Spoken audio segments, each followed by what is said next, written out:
کرنا، اس لیے کہ شکست اور فتح جو ہوتی ہے وہ اس بات پر منحصر نہیں کرتی کہ کتنے لوگ مارے گئے اور کتنے نہیں مارے گئے، بلکہ یہاں مسئلہ یہ ہوتا ہے کہ کس نے اپنے مقصد کو حاصل کیا۔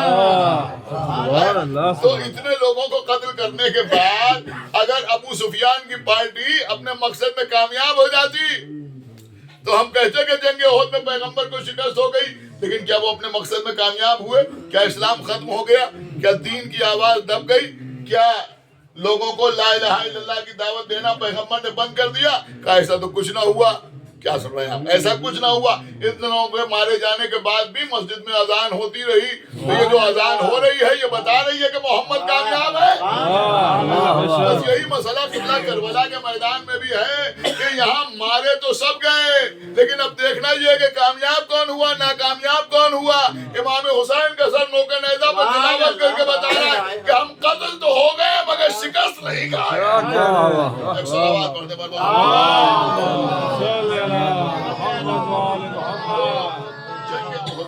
چونکہ بہت لوگ مارے گئے اور سب سے بڑھ کے جناب حمزہ شہید ہوئے جو رسول اللہ کے چچا تھے، رسول اللہ کے چچا تھے۔ حالانکہ رسول اللہ سے صرف 3 سال بڑے تھے جناب حمزہ، یعنی چچا کا جو ایک تصور ہوتا ہے نا کہ چچا کا مطلب کافی بڑا ہوتا ہے، صرف 3 سال بڑے تھے جناب حمزہ، عین عالم شباب میں تھے۔ تو وہ احد کے میدان میں مارے گئے، اور صرف مارے نہیں گئے بلکہ لوگوں کو موقع مل گیا اور جناب حمزہ کی لاش کو انہوں نے ٹکڑے ٹکڑے کیا، اور خدا لعنت کرے ہندا پر جو ابو سفیان کی بیوی تھی، معاویہ کی ماں تھی۔ یہ بتانا ضروری ہے اپنے بچوں کو، ابو سفیان کی بیوی تھی، معاویہ کی ماں تھی، سگی ماں تھی معاویہ کی۔ وہاں ان کے خاندان میں ماں ہی تو کنفرم ہوتی ہے۔ ایک صلوات پڑھ محمد تو ہندا جو تھی معاویہ کی ماں تھی، یزید کی دادی تھی۔ اس نے جناب حمزہ کا سینہ چاک کیا اور اس کے بعد کلیجہ نکالا، اس کو چبایا اور نہ جب پایا تو تھوکا۔ تو بہرحال یہ سارے واقعات ہوئے۔ تو ایک سب سے بڑا واقعہ یہ ہوا کہ جب پیغمبر اسلام زخمی ہو گئے تو شیطان نے آواز بلند کر دی کہ قتل محمد، کہ محمد مارے گئے، قتل کر دیے گئے، ماتا محمد، محمد مر گئے۔ تو بہت سے لوگوں کو موقع مل گیا کہ اب جب محمد ہی مر گئے تو ہم بھاگے، تو وہ بھاگ لیے۔ اور بہرحال بہت سے اصحاب جو تھے وہ چونکہ جنگ جو تھی وہ مدینے کے باہر ہو رہی تھی تو وہ شہر کی طرف آئے، چیختے ہوئے آئے کہ ماتا محمد، ماتا محمد، محمد مر گئے، ماتا محمد، محمد مر گئے۔ اب دیکھیں یہاں پر بھی وہی نکتہ جو اتنی دیر سے میں آپ کی خدمت میں عرض کر رہا ہوں کہ جب یہ شور اٹھا کہ محمد مر گئے تو گھر سے صرف بی بی فاطمہ زہرا نکلی۔ کیا سنا؟ ایک بی بی کا اور بھی نام ہے لیکن وہ الگ ہے۔ جناب فاطمہ زہرا گھر سے باہر آئیں۔ اب یہاں پر بھی سوال یہی ہے کہ بھئی یہ تو احد کی بات ہے، چلیے بدر میں ایک رسول اللہ کی بیٹی مر گئی تھی لیکن 2 تو زندہ تھیں، تو لوگ بیان کرتے ہیں۔ تو اگر زندہ تھی واقعی رسول کی بیٹی تھی تو جیسے فاطمہ زہرا نکلی تھی ان میں سے کوئی کیوں نہ نکلی؟ لیکن صرف بے قرار ہو کے جو باہر آئی وہ بی بی فاطمہ زہرا آئی۔ اس کا مطلب یہ ہوا کہ بی بی اکلوتی بیٹی تھی رسول اللہ کی۔ اب بی بی فاطمہ زہرا کے ساتھ ایک بی بی کا اور تذکرہ ہے، وہ کون ہے؟ وہ ہے جناب صفیہ۔ یہ رسول اللہ کی سگی پھوپھی تھی، جناب عبد المطلب کی بیٹی تھی صفیہ۔ یہ بھی بی بی فاطمہ زہرا کے ساتھ ساتھ باہر آئیں، اس لیے کہ ان کو معلوم ہوا کہ محمد بن، اور یہ بھی معلوم ہوا کہ جناب حمزہ شہید ہو گئے۔ تو جناب حمزہ کی یہ کون ہوئی؟ بہن، سگی بہن۔ تو یہ بھی باہر آئیں۔ جب یہ باہر آئیں تو پیغمبر اسلام حالانکہ زخمی حالت میں، بس یہی ربط مصائب ہے، حالانکہ پیغمبر اسلام زخمی حالت میں تھے، لیکن جب صفیہ کو آتے ہوئے دیکھا اور یہ دیکھا کہ صفیہ نے مجھے دیکھنے کے بعد رخ کیا کہ میرا بھائی حمزہ کدھر ہے، تو پیغمبر دوڑتے ہوئے آگے بڑھے۔ روایت میں ملتا ہے کہ دوڑتے ہوئے آگے بڑھے، اور چونکہ جانتے تھے کہ حمزہ کو بے دردی کے ساتھ شہید کیا گیا ہے اور ان کے ہاتھ پیر قطع کر دیے گئے ہیں اور ان کا کلیجہ ہندا نے چبایا ہے اور وہ بھی وہیں پر پڑا ہوا ہے، اور لاش کی بڑی بے حرمتی کی گئی ہے، مسلح کیا گیا ہے، یعنی لاش میں ٹکڑے ٹکڑے کیا گیا ہے، تو پیغمبر نے آگے بڑھ کے اپنے دوست سے ردا اتار کر حمزہ کے جسم پر ڈال دی۔ کیوں ڈال دی؟ اس لیے ڈال دی کہ بہن اگر دیکھے گی تو کیسے برداشت کرے گی؟ اس کے بھائی کا لاش ٹکڑے ٹکڑے۔ خداوند عالم مرحومہ کے درجات کو عالی کرے، ان کی مغفرت فرمائے، ان کے متعلقین کو، ان کے شوہر کو، ان کے کو اللہ صبر جمیل عطا فرمائے اور زیادہ ایصال ثواب کی توفیق عنایت فرمائے۔ بس ابھی تو میں نے مجلس کو تمام کیا، آپ ذرا اس بات پر غور کریں کہ یہاں تو پیغمبر اسلام نے چادر ڈال حمزہ کے جسم، لیکن ہائے بی بی زینب، آج بی بی کا یوم شہادت ہے. آپ کو پتا ہے بی بی فاطمہ زہرا کو ام الفضائل کہا جاتا ہے، فضائل کا مرکز، فضائل کی اصل. اور بی بی زینب کو ام المصائب کہا جاتا ہے، مصائب کا مرکز، مصائب کی اصل. یعنی بیچ میں جناب زینب ہے، چاروں طرف مصائب ہی مصائب. کون سی ایسی مصیبت تھی جو بی بی زینب پر نہ پڑی؟ ہاں عزیزوں، یہاں تو لاشیں کو ڈھک دیا گیا، لیکن بی بی زینب دیکھ رہی. کیا دیکھ رہی ہیں؟ آواز آ رہی ابھی گھوڑا سے نہ اترنا، اس لیے کہ لاشوں کو پامال کیا جا رہا ہے. ذرا سوچئے کہ بی بی دیکھ رہی، کیا دیکھ رہی ہیں؟ لاشیں پامال کرنے کے لیے سامنے لا کے رکھے جا رہے ہیں، گھوڑے دوڑنے کے لیے تیار ہو رہے ہیں. بی بی یہ بھی دیکھ رہی ہیں کہ بنی ریاض سامنے آ رہے ہیں اور کہہ رہے ہیں کہ ہم حر کے لاشوں کو پامال نہیں ہونے دیں گے. ہمارا سردار تھا، ٹھیک ہے ادھر چلا گیا تھا، ہمارے لشکر سے غداری کر دی تھی، ادھر چلا گیا تھا، لیکن ہم نے حر کو تیر تو مارے، ہم نے تلواریں تو لگائیں، ہم نے عمر سعد کے کہنے سے حر کو قتل تو کر دیا، لیکن اب ہم یہ بھی گوارا نہ کریں گے کہ اس کا لاشوں پامال ہو جائے. اس سے بڑی توہین کیا ہوگی ہمارے لیے؟ جب عمر سعد نے ان کے بکھرے ہوئے تیور دیکھے کہ اٹھا لے جاؤ لاشوں کو، وہ لاشوں کو لے کے چلے تو یہ کہتے ہوئے چلے کہ جس کے قبیلے والے موجود ہوتے ہیں اس کی لاش پر گھوڑے نہیں دوڑائے جاتے، جس کے وارث موجود ہوتے ہیں اس کے لاشوں کو پامال نہیں کیا جاتا. اب ذرا سوچیے بی بی زینب کے دل پر کیا گزر گئی ہوگی. اب جو حسین کا لاشا پامال ہونے لگا، زینب نے ایک بار مدینے کی طرف دیکھا، اے نانا رسول خدا، پھر نجف کی طرف دیکھا، اے بابا علی مرتضیٰ. ارے حر کے قبیلے والوں نے حر کے لاشوں کو بچا لیا، لیکن میرے بھیا کا لاشا پامال ہو رہا ہے، کوئی میرے بھیا کا بچانے والا نہیں. جزاکم اللہ خیر الجزاء. اب ذرا سوچئے کہ جب 11 محرم کو یہ لٹا ہوا قافلہ جا رہا ہے، اب بی بی زینب دیکھ رہی ہیں بھیا کا لاشا، ٹکڑے ٹکڑے لاشا، بیگانوں کو بن پڑا ہوا. آپ کو معلوم ہے کتنی محبت تھی شہزادی زینب کو امام حسین سے، اور کتنی محبت تھی امام حسین کو شہزادی زینب سے. مشہور واقعہ ہے، نہ معلوم کتنی بار آپ نے سنا ہوگا کہ امام حسین جناب زینب کے گھر میں آئے، بی بی زینب صحن خانہ میں لیٹی ہوئی ہے، موسم گرم ہے، بی بی کے چہرے پر دھوپ آ رہی ہے، بی بی آرام فرما رہی ہے. آقا حسین نے دیکھا تو اپنے دوش سے ابا اتاری اور اپنی ابا سے سایہ کر کے کھڑے ہو گئے. بی بی سوتی رہی. کافی دیر کے بعد جب بی بی کی آنکھ کھلی تو کیا دیکھا کہ چاہنے والا بھائی ابا کے دامن سے سایہ کیے ہوئے کھڑا ہے. کہ بھیا آپ نے مجھے جگا دیا ہوگا، آپ کے چہرے پر دھوپ آ گئی، آپ اتنی دیر سے کھڑے ہیں. آپ بہن زینب، میں نے اس بات کو مناسب نہ سمجھا کہ آپ کے آرام میں خلل پڑے.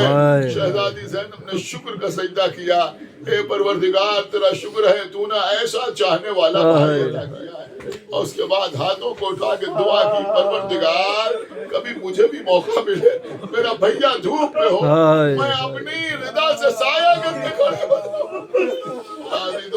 مدینے میں زینب کو یہ موقع نہ ملا. زینب حسین کے ساتھ مکے آئی، مکے میں بھی یہ موقع نہ ملا. زینب کربلا آئی، لیکن کربلا جب قافلہ جا رہا تھا زینب نے دیکھا بھیا کا لاشا دھوپ میں پڑا ہوا ہے.